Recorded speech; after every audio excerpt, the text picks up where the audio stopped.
For over 100 years, city leaders have tried to solve a problem: how to make downtown Columbus better.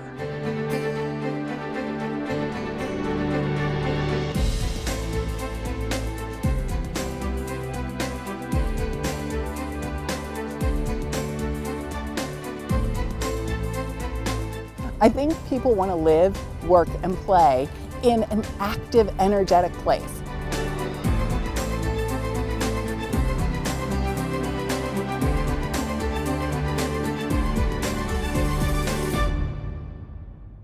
By the year 2000, downtown wasn't that place. We had gone from a height of 30,000 residents to a low point of 2,000. How are we going to bring them back? What were we going to create a place where people came downtown for an experience, and then they decided they wanted to work here, and then they decided they want to live here? And so some of the critical elements that started all that, in fact, the critical element, as odd as it sounds, is the Lazarus Building. If the Lazarus Building, when Macy's decided to pull out, had become a boarded up building, none of the future investment would be made. Who wants to invest in something next to a boarded up building? Instead, the business leaders and the elected leaders came together and said, this is important. This is a tipping point for downtown. So Lazarus is aptly named. It rose from the dead, and it rose from the dead with a completely different purpose. Instead of being a department store, it was reconfigured to be an office building. It's 100% leased and has been for almost a decade, and it really brought a vitality to the area that we could build on. So the next thing that came was we announced the Scioto Mile, and that's the riverfront park. We had to narrow the river to its natural course. It also had the other benefit of actually making the riverfront more usable. When City Center shut down, the Columbus Downtown Development Corporation came in, we transformed it into a mixed-use development.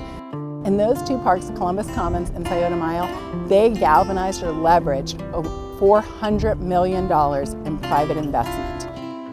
And some of those private investment things are the Lifestyle Annex. We have High Point at Columbus Commons, we have 250 High, and we have multiple other buildings that are going up, and they're that mix of residential and commercial. So we're creating that activation. Who wants to come down here? Columbus has a large college population. If they want to find a job here, a good paying job, and stick around, a lot of those younger folk want a lifestyle where they can walk to work, they can walk to a bar to hang out with their friends, they can walk to a store. But it's interesting because the same is true for empty nesters. Downtown is very diverse in that it has some of the lowest, low-income affordable housing for people who live below the poverty line.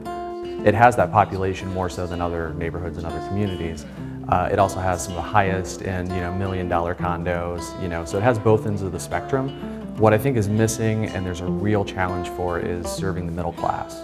Because you can't, the cheapest option is to renovate an old building, and that's cheaper than building a new building. But since so much of that has been torn down, those options are limited.